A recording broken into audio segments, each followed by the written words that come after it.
हरे कृष्णा। आपने बहुत जगह पर ये लिखा हुआ पढ़ा होगा, कभी किसी लाइब्रेरी में, स्कूल में, नॉलेज इज पावर। हिंदी में कहें तो ज्ञान ही शक्ति है।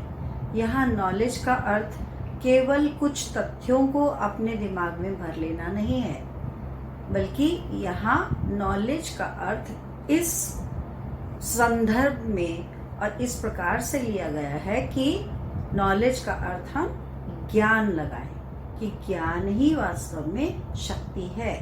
और यदि हम किसी व्यक्ति को कुछ ज्ञान देते हैं या व्यक्तियों को ज्ञान देते हैं, तो एक बार ज्ञान लेने के बाद वह अपनी जरूरत के हिसाब से, आवश्यकता के हिसाब से, जब उन्हें आवश्यकता हो उस ज्ञान का प्रयोग अपने हित के लिए कर सकते हैं। और ज्ञान जब इस प्रकार पूरे ज्ञान का पैकेज दे दिया जाता है तो जीवन चुनौतियों से भरा है। जीवन के बारे में कभी भविष्यवाणी नहीं की जा सकती कि कौन सी चुनौती का सामना किसी व्यक्ति को किस समय पर करना पड़ सकता है। तो ऐसे ही किसी चुनौतीपूर्ण समय में, ऐसे किन्हीं क्षणों में, ऐसे किसी काल में वह व्यक्ति जिसके पास पहले से ज्ञान की शक्ति है, वह अपने उस ज्ञान का प्रयोग उस कठिन चुनौतीपूर्ण समय में कर सकता है और अपने समक्ष आने वाली समस्याओं का समाधान कर सकता है और उस स्थिति का सामना अपने ज्ञान के आधार पर कर सकता है। इसी को ध्यान में रखते हुए मैं एक सीरीज शुरू करने जा रही हूँ, एक श्रृंखला शुरू करने जा रही हूँ, जो हिंदी में भी होगी और इंग्लिश में भी होगी। और उस श्रृंखला में मैं उस ज्ञान को, जो ज्ञान संसार का सर्वोच्च ज्ञान है, भगवत गीता का ज्ञान, जो भगवान कृष्ण का ज्ञान है, उसी ज्ञान को मैं आप लोगों के समक्ष, आपके पास एक सहायक के रूप में पहुंचाऊंगी। वह ज्ञान मेरा नहीं है, परंतु वह ज्ञान आप तक पहुंचाने में मैं एक सहायक अथवा सहायिका की भूमिका अदा करूंगी। इसका एक कारण है क्योंकि भगवत गीता का ज्ञान, ये जानते हुए भी कि यह संसार का सर्वोच्च ज्ञान है, इसे हमारे विद्यालयों में पढ़ाया नहीं जाता एक पाठ्यक्रम के रूप में। और जो भी ज्ञान पाठ्यक्रम के रूप में स्कूलों में, विद्यालयों में नहीं पढ़ाया जाता, उस ज्ञान को लोग अक्सर गंभीरता से नहीं लेते हैं और यह दावा करते हुए पाए जाते हैं लोग कि हमें तो भगवत गीता के बारे में सब कुछ मालूम है, जबकि उनके ज्ञान का आधार क्या होता है? किसी कैलेंडर पर लिखी हुई चंद पंक्तियां, अथवा किसी लाइब्रेरी में लिखी हुई चंद पंक्तियां, अथवा आजकल के समय में व्हाट्सएप अथवा फेसबुक से प्राप्त हुआ ज्ञान, जो एक समग्र ज्ञान नहीं होता, बल्कि टुकड़ों टुकड़ों में बटा हुआ ज्ञान होता है। किसी भी गंभीर ज्ञान को समग्रता और संपूर्णता से समझने के लिए उसे यदि आप टुकड़ों में लेंगे तो, और फिर उसके बाद आप ये घोषणा करेंगे, आपसे मेरा तात्पर्य उन लोगों से है जो कहते हैं, अरे हमें तो भगवत गीता आती है, हमें तो पता है भगवत गीता में क्या लिखा है, और उनका ज्ञान किस पर आधारित है? इन्हीं टुकड़ों से आए हुए ज्ञान की पाठशालाओं से। और जब इस प्रकार का टुकड़ों का ज्ञान उनके पास होता है तो वह इस चीज के महत्व को समझने में असमर्थ रहते हैं कि यदि कोई विद्यार्थी किसी जो कि डॉक्टर बनना चाहता है और वह किसी विश्वविद्यालय में जाकर ये कहे कि मैं डॉक्टर बनना चाहता हूं पर मैं इतनी लंबी 5 साल की पढ़ाई नहीं कर सकता, मुझे 2 महीने के अंदर आप डॉक्टर बना दीजिए, तो क्या ये संभव है? जी नहीं, ये बिल्कुल संभव नहीं होगा। अब वह विद्यार्थी जो चाह रहा है वो संभव नहीं है, परंतु अक्सर जो लोग यह घोषणा और दावा करते हुए पाए जा रहे हैं कि हमें तो भगवत गीता आती है, क्योंकि हमें पता है उसमें क्या लिखा है, कर्मण्येवाधिकारस्ते मा फलेषु कदाचन। इस एक श्लोक कर्मण्येवाधिकारस्ते मा फलेषु कदाचन को सुनाकर वो कहते हैं कि हमें तो भगवत गीता का सारा ज्ञान आता है। अगर भगवत गीता का ज्ञान इतना सरल होता तो जिन श्री कृष्ण ने यह ज्ञान दिया, क्या वह मूर्ख थे कि उन्होंने 700 श्लोकों में उस ज्ञान को अर्जुन को दिया? और वह लोग जो यह दावा कर रहे हैं कि हमें तो पूरा ज्ञान आता है क्योंकि हमें एक श्लोक पता है या 2, 4, 10, 15 श्लोक पता है, ज्यादातर तो एक श्लोक सुनाकर ही इतिश्री कर देते हैं। तो क्या ऐसे लोग जो समझते हैं कि एक श्लोक समझ जाने पर हमें सब कुछ समझ में आ गया, क्या यह लोग श्री कृष्ण से भी अधिक बुद्धिमान हैं? ऐसा करके वह किसी अन्य को नहीं, स्वयं को मूर्ख बना रहे हैं और किसी अन्य की हानि नहीं कर रहे, वह स्वयं अपनी हानि कर रहे हैं। क्योंकि जब तक कोई ये कहता जाएगा मुझे सब पता है, मुझे सब पता है, मुझे सब पता है, जबकि उसको ये भी नहीं पता कि उसे क्या नहीं पता है, यह बहुत हास्यास्पद स्थिति बन जाती है। क्योंकि वह व्यक्ति उस ज्ञान को लेने के लिए तैयार ही नहीं है, तो तत्पर तो कैसे होगा? और यह केवल कुछ तथ्यों का समावेश अपनी बुद्धि में कर लेना नहीं है, इसके कई चरण हैं कि इसको पहले तो सुनना पड़ेगा अथवा पढ़ना पड़ेगा, या तो कोई व्यक्ति किसी अन्य से सुने अथवा स्वयं पुस्तक में से पढ़े। और केवल एक बार पढ़ने से यह ज्ञान प्राप्त नहीं होगा, इसे बार बार पढ़ना पड़ेगा। और कब उसको वह पूरी तरह से समझ में आ जाएगा, ये इस पर निर्भर करेगा कि उस व्यक्ति के पास पहले कितना ज्ञान और कितनी समझ है, कितनी जानकारी है, कितना अनुभव है और कितनी समझ है।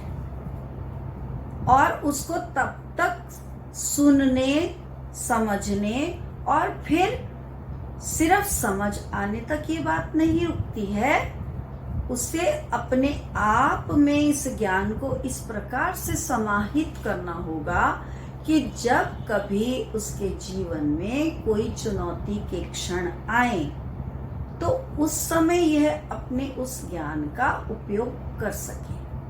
वह तभी संभव होगा जब उसने अपने में इस ज्ञान को समाहित कर लिया है, नंबर 1, और दूसरा, उसकी स्मरण शक्ति भी इतनी है कि उसे उचित समय पर वह ज्ञान याद भी आ गया।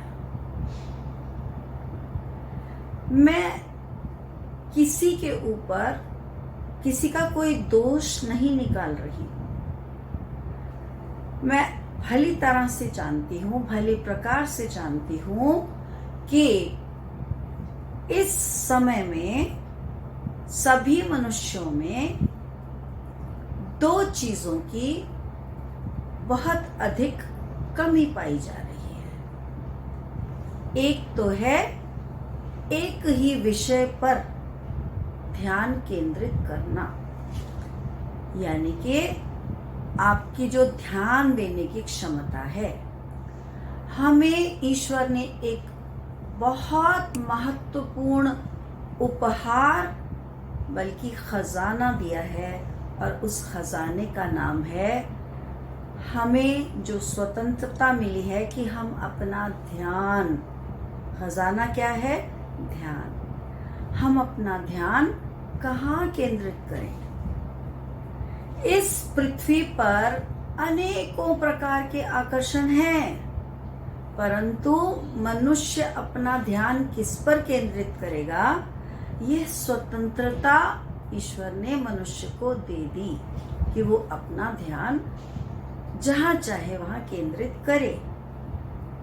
परंतु यदि उसने इस प्रकार से किया कि जैसे कोई व्यक्ति एक जगह पर कुआं खोदे, थोड़ा सा खोदने के बाद दूसरी जगह खोदे, फिर उसको छोड़ दे, तीसरी जगह खोदे, और इस तरह से वो 12 स्थानों पर कुआं खोदने का प्रयत्न करे, तो उसे किसी एक स्थान पर भी पानी प्राप्त नहीं होगा। क्यों? क्योंकि उसने अपना प्रयास बांट दिया, टुकड़ों टुकड़ों में बांट दिया। यदि वह अपना ध्यान केंद्रित करके एक ही स्थान पर श्रम करता जब तक कि पानी प्राप्त न हो जाता, तो तब उसका प्रयास सफल हो सकता था। और सफल न होने का कारण, क्योंकि उसने अपने ध्यान को बार बार बांटा अलग अलग जगहों पर। तो मनुष्य की ये जो क्षमता है, अद्भुत क्षमता ईश्वर के द्वारा प्रदत्त, कि मनुष्य अपना ध्यान जहां चाहे वहां लगा सकता है।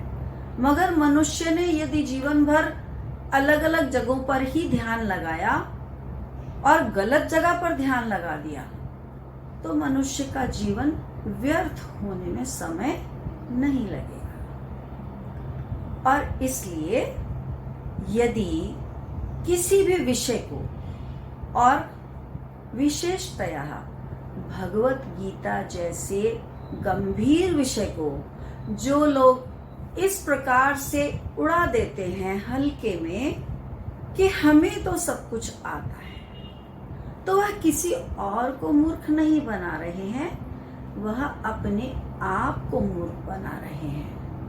वह किसी और का नुकसान, किसी और की हानि नहीं कर रहे हैं, स्वयं को उस ज्ञान से वंचित रख रहे हैं जिस ज्ञान के द्वारा उनका स्वयं का बहुत हित और कल्याण हो सकता है।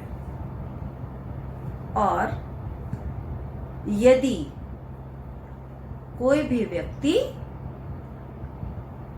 ऐसा नहीं होगा जो ये नहीं चाहेगा कि मेरी ध्यान केंद्रित करने की क्षमता बढ़े, क्योंकि उसी से ही उसको सारा ज्ञान प्राप्त होना है। और ये भगवत गीता का जो सर्वोच्च ज्ञान है, ये हमसे तो एक षड्यंत्र के तहत छीना गया था। और छीने का कारण क्या था? छीनने का कारण ये था कि हमारी आत्मशक्ति, हमारा आत्मबल कमजोर हो जाए, हमारा आत्मविश्वास कमजोर हो जाए। तो भगवत गीता के इस ज्ञान को मैं अपनी इस विशेष श्रृंखला, एक स्पेशल सीरीज, जिसके अंदर मैं हिंदी और अंग्रेजी दोनों में भगवत गीता के श्लोकों को एक एक करके लूंगी, चुनिंदा श्लोकों को, लेकिन टिकटॉक की तरह छोटी वाली वीडियो नहीं बनाऊंगी, क्योंकि यदि कोई विद्यार्थी मेडिकल पढ़ने के लिए कहता है मैं तो इतना नहीं पढ़ सकता, तो उसमें दोष उस इंस्टीट्यूट का नहीं है, उस यूनिवर्सिटी का नहीं है जिसने उतना सिलेबस बनाया, क्योंकि 2 महीने में डॉक्टर बनाना संभव नहीं है। पूरा ज्ञान मिले बिना कोई डॉक्टर बन ही नहीं सकता। तो इसलिए जो ये कहते हैं प्लीज लंबी वीडियो मत बनाइए, क्योंकि हम लंबी वीडियो नहीं देख सकते हैं, तो इसमें दोष उन लोगों का है जिनका अटेंशन स्पैन, ध्यान केंद्रित करने की क्षमता कम है। तो मैं एक एक श्लोक लेकर वीडियो बनाऊंगी, लेकिन उनको 2 या 3 मिनट का या कुछ सेकंड्स का नहीं बनाऊंगी, क्योंकि टुकड़ों में बटा हुआ ज्ञान वह और अधिक हानिकारक है। टुकड़ों में मिला हुआ ज्ञान ऐसा ओवर कॉन्फिडेंस पैदा करता है, एक झूठा भ्रम व्यक्ति को दे देता है कि मुझे सब कुछ आता है, और वह व्यक्ति सबसे पहले स्वयं को मूर्ख बनाता है, जबकि वो जानता है अपने भीतर कि मैंने गंभीरता से इस विषय को न तो सुना, न पढ़ा, न समझने का प्रयास किया, और समझना ही काफी नहीं है, उसे अपने जीवन में आत्मसात करना, वह भी इस विधि से, ताकि जब चुनौतीपूर्ण क्षण हो जीवन के तो वह ज्ञान काम आ सके। और इसके साथ साथ लोगों की स्मरण शक्ति भी कम हो रही है, और स्मरण शक्ति भी उतनी ही महत्वपूर्ण है, क्योंकि यदि आपको आपके जीवन के उन कठिन क्षणों में, उस कठिन काल में, उस चुनौतीपूर्ण समय में वह चीजें याद ही नहीं आई, वह ज्ञान याद ही नहीं आया, तो फिर उसका क्या प्रयोग? तभी वह ज्ञान व्यर्थ है। तो 2 चीजें हर मनुष्य को चाहिए कि उसमें वह अपनी वृद्धि करे। पहली है अपनी ध्यान केंद्रित करने की क्षमता, और दूसरी है अपनी स्मरण शक्ति। तो इसी के साथ मैं दोनों श्रृंखलाएं लेकर आपके समक्ष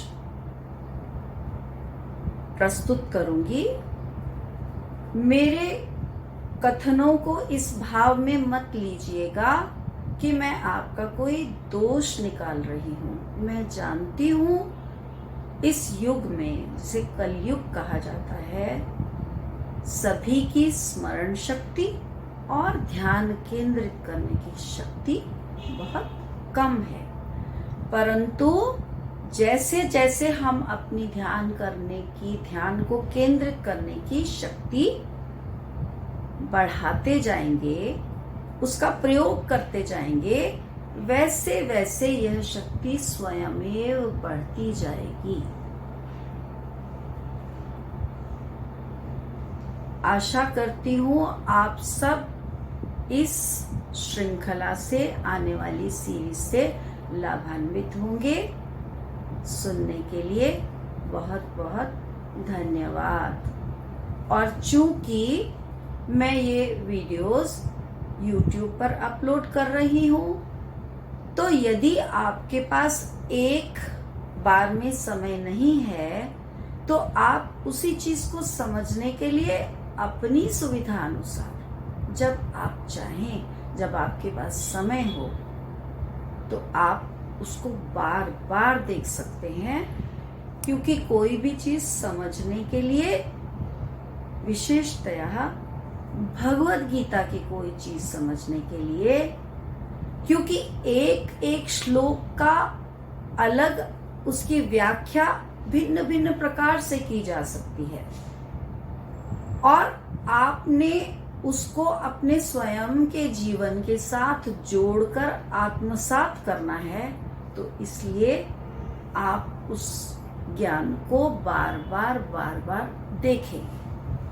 तो एक साथ 700 श्लोक समझने पड़ेंगे भगवत गीता को समझने के लिए।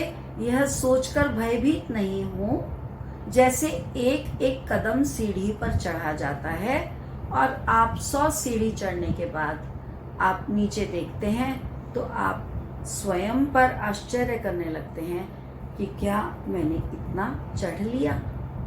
तो उसी प्रक्रिया से हम एक एक भगवत गीता के श्लोक को लेंगे और आप उसे अपनी सुविधा अनुसार समझते जाइए, बार बार देखकर, जब तक आपको पूरी तरह से समझ न आ जाए। बहुत बहुत धन्यवाद।